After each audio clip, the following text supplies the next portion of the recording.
Ladies and gentlemen, we are live from the Isle of Man in the UK.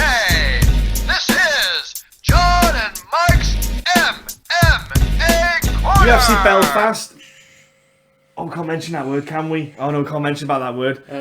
Some MMA in Belfast. Some MMA in Belfast, and another Welshman, another leak has been signed to the UFC. Not only Jack Marshman, but now Brett John's been signed. And looking to be the first to fight in this certain work placement. Yeah, work placement, because we can't say the word. Forgot about it. We can't say those we're a bit three worried letters. that we don't want to set off anything. We don't want to set anything off. Brett, you did an announcement, or you got announced, or you got told. Can you talk us through the video about your announcement of getting signed to this certain organisation, which we can't mention because we don't want to set anything off? Yeah, right, okay. I had basically from the start in it, I was up all night worrying about my little brother who was recently turned 18, who wanted to go to Swansea on a night out. I was up all night worrying about him because he's very thick. Is he Welsh too? Is he massive, is he? He was in Swansea, and 1:30 I managed to get to sleep, and then I had a phone call at 4:30 in the morning. I woke up in shock, and I was like, "Oh crap! I gotta take this." And I looked at my phone, and the number wasn't 07, or it wasn't any sort of landline. It was 1-something. So I knew it was an American number. So it was a bit of a moment when I went, "Oh, I wonder who this is." So I phoned up, and basically answered the phone. And the guy goes, "Hello?" And I went, "Yeah?" And he goes, "Is that Brett?" I went, "Yeah." And he goes, it's Brian, your manager." And I went, "Oh, all right, Brian?" And he goes, "Yeah, all good." So he just starts talking away and just said, there's an opportunity coming up in this organisation. And he said that it wasn't all finalised, it was maybe a potential. So I'd find out by the next day. So anyway, next day comes, I heard nothing all day, and obviously I'm checking my phone every 5 minutes. And I was doing no-gi with my training partner Ashley Williams, who's fighting on EBI now. We're coming up in December, and I get called from Matt, like, Brett, come on here. The first thing I think, I don't think nothing with you. I don't think nothing about what's happening. I just think, this is my coach going to give me a right old bollocking for doing something I know, whether I peed in the seat in the gym or whatever, maybe something like that. I always get a rollicking for that. And you're peeing from quite high, aren't you? And with a little barrel. It's hard to aim with a little barrel. I'd imagine. It's easier with a rifle than a pistol. Yeah. But so we go to the office, and obviously I look down on the floor, and Chris has got his phone on Skype with my manager Brian Butler, and like obviously the first thing, obviously the rest is, you can see the rest, it hit me like a punch hard than any punch I've taken before anyway. And obviously it's like people like might joke about my emotion, but I wear my heart on my sleeve, like, I'm happy to show yeah, we thought we'd get you a little present. We did a Secret Santa in the gym one year, and I literally got given about 12 boxes of Kleenex. Yeah, but that was for a different area, though, wasn't it? Yeah. Apparently, that was no problem with the shoulder injury, was it? I might change my nickname from the Pikey to the Crybaby, so It was obviously when it all came out, I was a bit like, hang on a minute. See, I thought you were stepping in at first. I thought, it must be a replacement or something. Because I thought, hang on a minute, it's a bit late down the card. But your opponent is legit contender as well. This is the thing I like about it. This kid is badass. I've watched his fights. That dude, you know what? I was like, that is a great fight. That is a wicked fight to watch. It's another tissue time. No. Well, if you watch his fights, it's pretty good. Like, the dude loves his cat. It's almost like a Taekwondo-esque background, I think he's got. Yes. Because he's got the kicks, loves the kicks and all that. I have watched a lot of him. I watched him fight a few times, and okay, I do a lot of comparing with fighters and stuff, and I feel like if going back when I fought James Brum, I go back to thinking about what James Brum was like, and James Brum's a very tough guy, very good guy, and I think maybe if James Brum might fight him, he would probably get the decision. But I find between the both of them that Kwan is more dangerous. I'm not sure if you understand that. Maybe Brum might be the harder fight, but Kwan is definitely more dangerous. He can throw random stuff. Yeah. You know what I mean? And like I said, and any one of them lands on anybody's chin, they're gonna sleep. Like you know, and there's no secret about him. You know, we all know that probably his weaker area is the wrestling. But like nobody's seen me for a year and a half. Nobody's seen what I've done in a year and a half. Yes, I might have gone with shoulder surgery, but I haven't been sitting down doing nothing, like, you know. And basically, I've been working since the Gutierrez fight. I've been working on constant stand up. I'm working on also my grappling. If anything, I've neglected more the wrestle, you know. Because obviously that's somewhere where I find I'm quite strong at. So we've worked in the weaker areas, and the stand up's just come on. I'm not saying that I'm going to go in there and just look at him and point to the floor and start going on Max Holloway. Like, that's not what the plan is. But I'm going to go in there. I'm going to try. Obviously, I find two of the big areas he's got. Number one is the wrestle, maybe. You know, I'm not saying he's not going to be able to defend takedowns, but that's where his weaker area is. And I feel like by the second, later on the second and the third round, he starts to tire a bit. Yeah, because he uses those explosive movements with the kicks and the spins, and that takes quite a toll out of your body. And if you're missing the kicks, it's even more so. Yeah, it does take a toll. It's the best example is Conor McGregor. You know, the first round he is spinning, he is throwing his wild stuff, and then you get to that fourth round like we saw in his fight, everything slows down. It's like he's going through quicksand, and it takes a toll. But is that?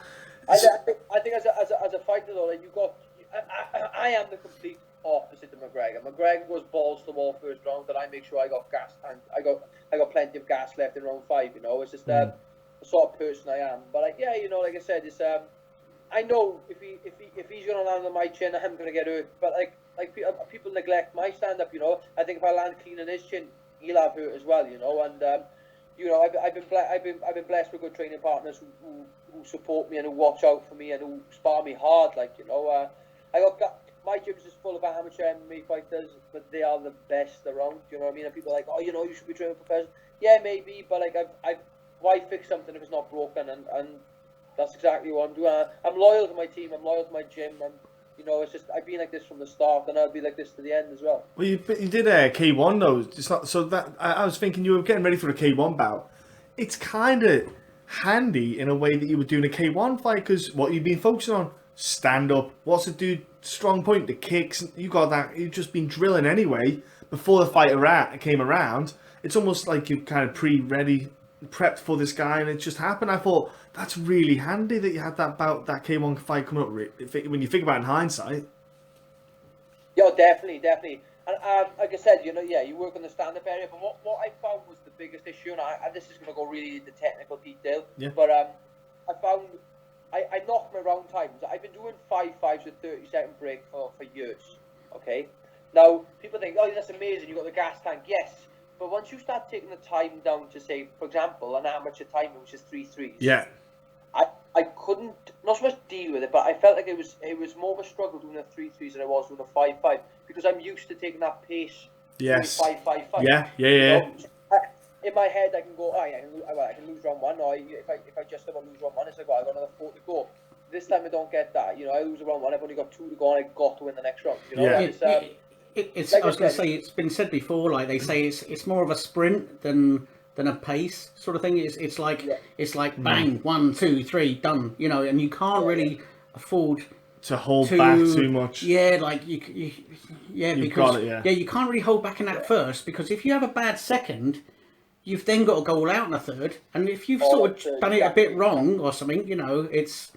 Like, it's almost like the pressure on that third is like, I can't make a mistake at all in that third. When you're trying to force something to happen as well, that's when it doesn't happen. You should just be natural, you should be fluid. You do mistakes then. Yeah.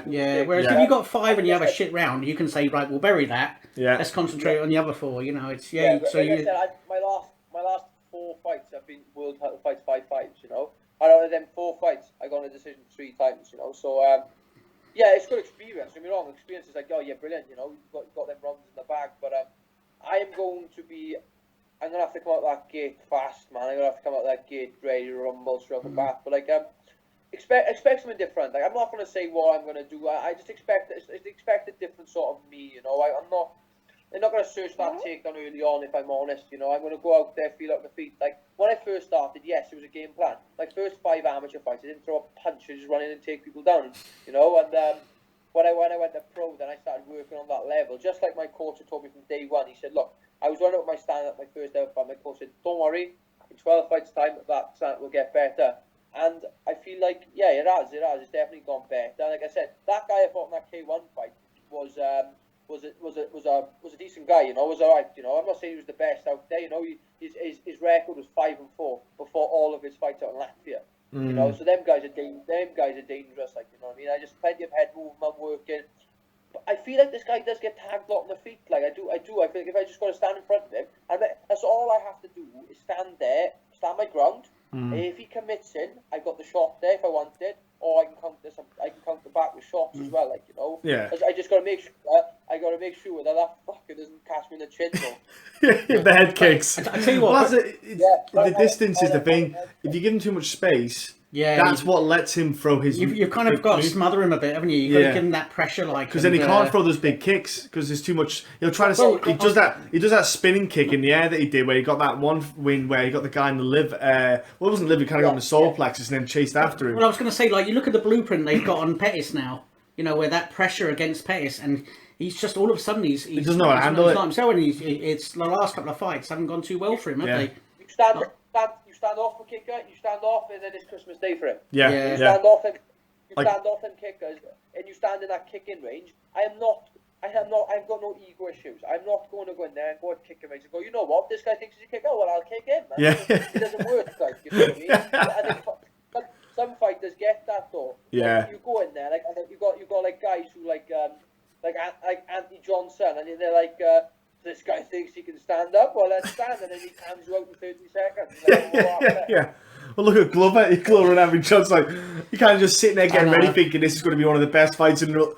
Yeah, it's over. I'm going to make some. Like, even DC's been saying it, and I've been thinking to myself, like, yeah, he said I'll stand up with him. You know what? But you stood up with him last time. He kind of sent you across the cage, like, you know. DC ain't fooling nobody. No, there's no one believing that. Even DC's mum is like, and you know having a laugh? And do you know what? There's no pat on the back for doing somebody else's game. No. You know what I mean? Like, I'll do your game.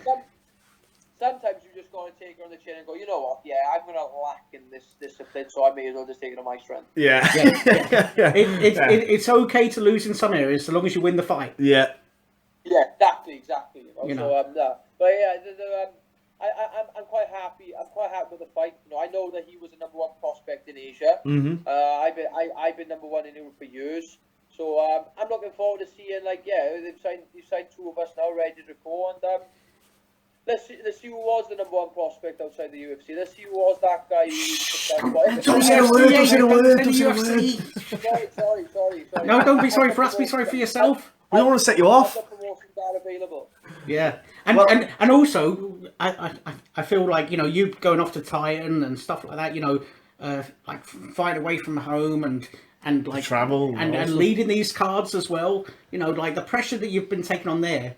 We feel, because like obviously they say like about oxygen jitters and all that can be a big issue. Well, we feel that maybe not so much for yourself, because you've been there with the pressure on you where you're a little Welsh guy, the other side of the planet, like, you know, fighting in somebody else's backyard, carrying a card.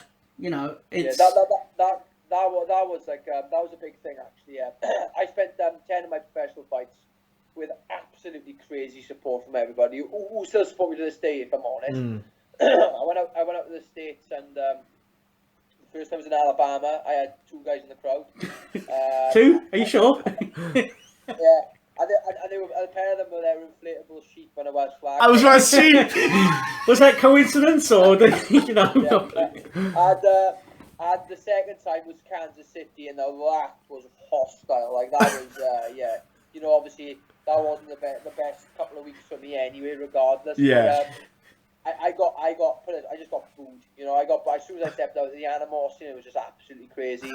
And I remember looking up to the crowd at round 3 after I'd really hurt my leg, and I looked up and I thought, oh, here we go, another 4. I got round 4 and 5, and I'm getting booed, and I'm having an absolute ass whooping, you know. So I'm like, but like I said, the experience I got took me through that fight, you know. I was in the corner. I remember, like, my leg absolutely being in agony, and I looked at my coach, and my coach looked at me, and he said, I think this is it, brother. He said, I think you're gonna have to call it a day. And I just looked at him, and looked at my other pad man, and my pad man goes, well, we've only got 10 minutes left. We've travelled 4,000 miles, so let's go for it. I feel really sorry for you, Brett. You're breaking my heart. When I had sore leg, I know. Just the one sore leg, was it? For 10 minutes. You poor bastard, like, you know. It's going to be Belfast is a new experience. Obviously, it's the UFC now, you know. The course are available. Yeah, no, like I said, it's the biggest promotion out there, and it's going to be crazy, man. And the people there are going to be wild. I remember talking to you and Jack and Luke. I remember speaking like a year ago, and I said, "Going to break out. The Welsh fighters going to get signed up." I said, I remember talking to you all about it, and we said we're going to break out. And now we can talk about that dream happening. Millennium Stadium. Get the roof closed. The crowd, the atmosphere. That will be the biggest. Crush anything in the UK. Event from the biggest promotion It'll crush in the UK, definitely. The atmosphere in that stadium is second to none. You just can't get it anywhere else. And then there'll be loads of sheep in the crowd. It'll be as they say in Wales, date night. Date night. You know. Speed dating. They'd have to make like a super fight card for that. Yeah. They'd have to do the same thing. It'd be a numbered event. Yeah, they'd have to do the same thing what they did with Henderson if it's been put on later. Yeah. But I think if you put like Doesn't matter. Spin and then like maybe I don't think Conor would fight there obviously because he's a super big deal now. Yeah. And but maybe put 2 title fights on or 3 title fights on and put it to that time out the States where they benefit as well. Yeah. And yeah, it'd be an absolute cracker, wouldn't it? Oh yeah. And to be honest, the timing thing, it's not that much of an issue. It's not that bad. I did it a lot of times with Ricky Hatton fights. When Ricky Hatton fought, sometimes in the UK in Manchester. And we did UFC. We did 3 o'clock in the morning, and it's no bother. If you want to see something, we'll put it this way: we all do it anyway when we're watching the UFC. Yeah. It's just that we do it in our underpants on the sofa. Exactly. You wear underpants. Yeah, exactly. I didn't say wear, around my ankles from channel to channel, but people like complaining and they're like, "Oh, it sounds stupid o'clock in the morning." And they're like, "Well, what did you do last night?" "I watched UFC at 5 o'clock." Exactly.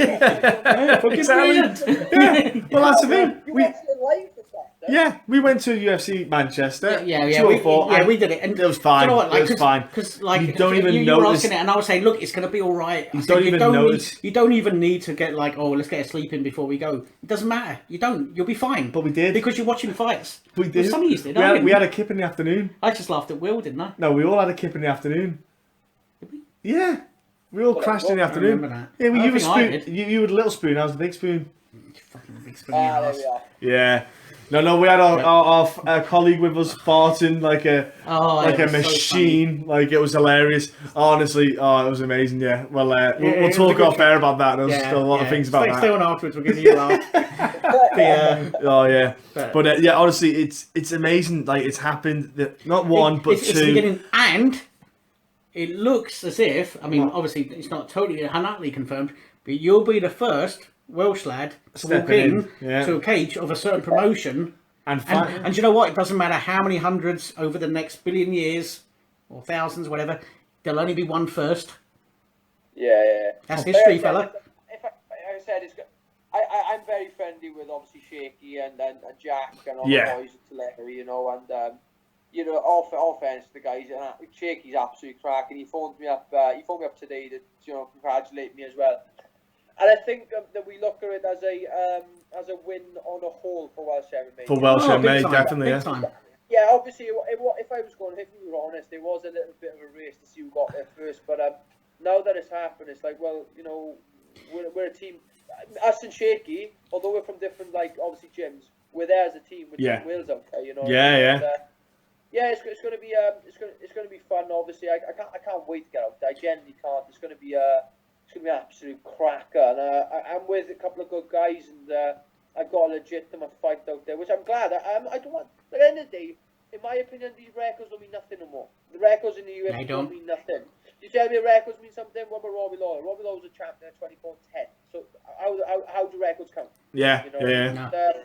It just, like I said, you know, I'm going to go in there, and obviously, you know, the game plan is to keep that 0 at the end of the record for this fight, and we'll see what happens. It is for me landing unlucky number 13, but it don't fucking matter. I'm not superstitious. You know what I mean? I train too hard to be superstitious. So we'll see what happens. We'll see. I think a lot of people expecting me to shoot nice and early, and I hope he is. I hope he's expecting me to shoot nice and early.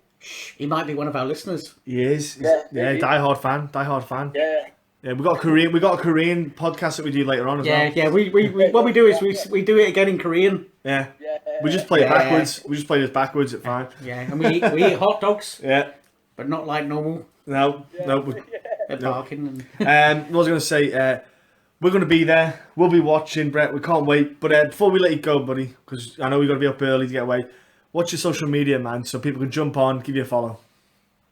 My social media on Twitter is at 36Johns. It's Brett Johns MMA on Instagram. Facebook, I don't know what's going on with that at the minute, but Brett Johns, and the Pike MMA on Snapchat. So yeah, give me a follow. I'll give you a follow on Snapchat. I'll send you some lewd pictures. Also, sponsor-wise, you don't have to wear any fake clobber because you're going to get some real kit now. You're going to get new underpants. New underpants. Your missus is going to love you. Reebok are going to kick you out. Clean it's amazing. Pants. Yeah.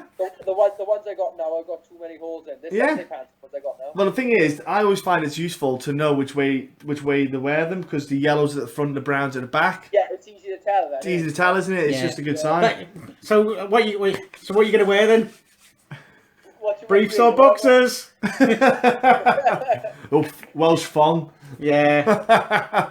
But look, what you got other sponsors that helped you when you've not been fighting. Obviously, come on, man. Let's give them thanks. Man. It's like the bridge in a place called Llangennech. They're absolutely they've been supporting from day one. John was up watching me all hours in his local pub when I fought Wild Watson, and also Richard Norris and Steve had direct choice. The simple reason with them is because of they sorted out my shoulder. They helped me out fund my shoulder, and we were at a situation where, like I said, I have never been a rich man. I've always been a poor man in this game, and I was lucky when these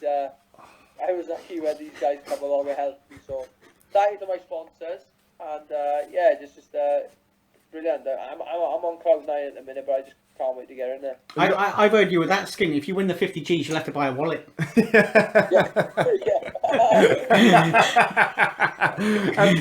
He hasn't even got any pockets in his trousers. He's that skin. Never needed them. What was the last one? Last thing you say about your gym, you train. Give thanks, man. Give thanks to people who have pretty much got into. Like I said, Wales. I said, everybody knows I'm absolutely loyal to a team when it comes to Wales, full stop. My teams, man, I can't say no. I thank them after every fight, but I don't feel like that's even justifiable no more. I just feel like it's a bit. I owe them gyms my life. I genuinely do. They've made me from the person I am today to. I wouldn't say look. I don't feel like everybody's going. Oh, you're a superstar. I don't feel like a superstar. I feel like I walk up like the same guy. But I don't think. Look, thank you to my teammates who go through the rubbish rounds with me. Thank you to my father, who's my sensei. Thank you to Chris Reese, Ashley Williams, Sam Thomas, my pad man. Everybody deserves a mention. My family, my family been absolutely amazing. My girlfriend, who puts up with a lot of my rubbish. And for a little reward. You are? And for a little reward, I heard. Yeah. For just 2 minutes of. Like I said, thank you to you boys as well. You've always been there as well, so thank you to you two as well. Oh wow! Well, you know what? Like, it's more sympathy, isn't it? Or pity. Yeah. We were like, these gingers, one of these gingers has got to succeed one day. Yeah. And you know what? It landed. Yeah. But I tell you what though, I am super stoked for Wales to actually eventually get there. And it seems weird that it didn't happen sooner. It's. Because Wales have got some, they've always had good fighters, whether it be boxing or you think of some of the Welsh superstars in boxing, Catherine Zeta-Jones as well. She's a right. Anyway, I actually know a guy in the army that now. So, but I best not say that. There's that one offline. There's some like you say, up and coming great stars in Welsh MMA that it's only going to get on bigger, the local scene that I know about as well. I think it's just you need it now. It's cracked. It's just, the door's open. People are going to start noticing what's in Wales now as well after this event. Some of these amateurs that are coming through the ranks are absolutely terrifying. Like, for example, we go through my mate Aidan James, who's been to the IMMAF World Championships a few times. He went to London and fought a really good guy from Ed Arthur's gym.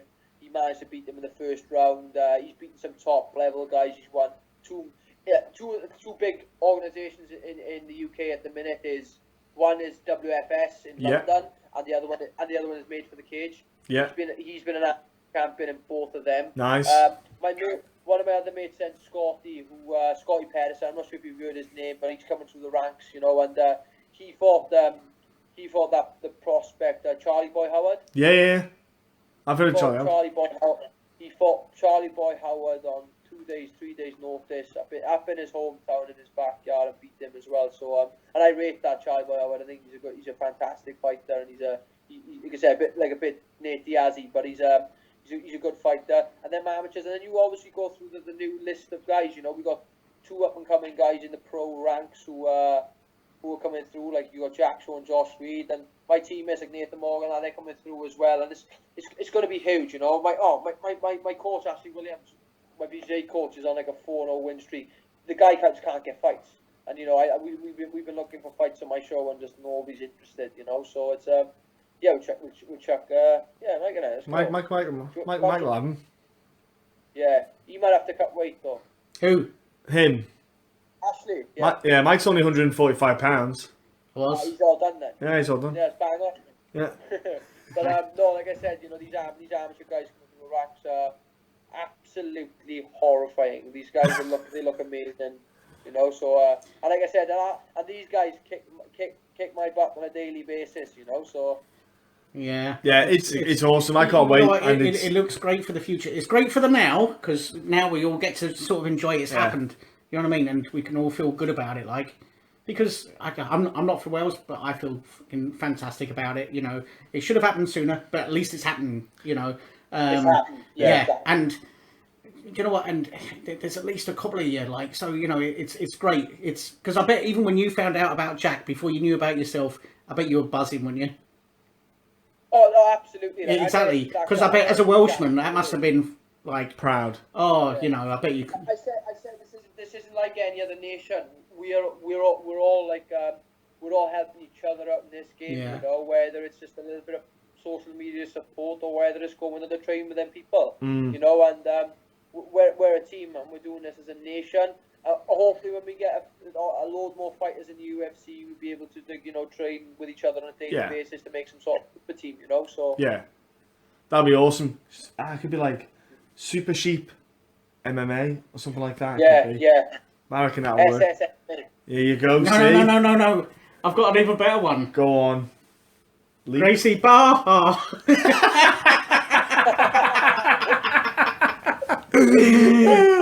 There we go. I thought we were going to say like vegetable soup or something, but no, that's good. No, that vegetable soup got you to where you are. Yeah. That appointment in the morning. No, honestly, look, Brett, again, thank you so much for your time, bro. So looking forward to it. Yeah, so looking forward to it. Looking forward to meeting you, Belfast, having a chinwag, having a good crack. It's going to be awesome, bro. And again... And if it goes shit, I know someone that's got a wheelchair they can lend you. Yeah, there you go. There you go, we're sorted. So thanks so much for your time, Brett. It's been an absolute pleasure, my friend. Like I said, boys, thank you. You've always helped me out and stuff, and always give me a shout there. So thank you as well. Thank you. Thank me when you got the 50 Gs. Thank me with the 50 Gs.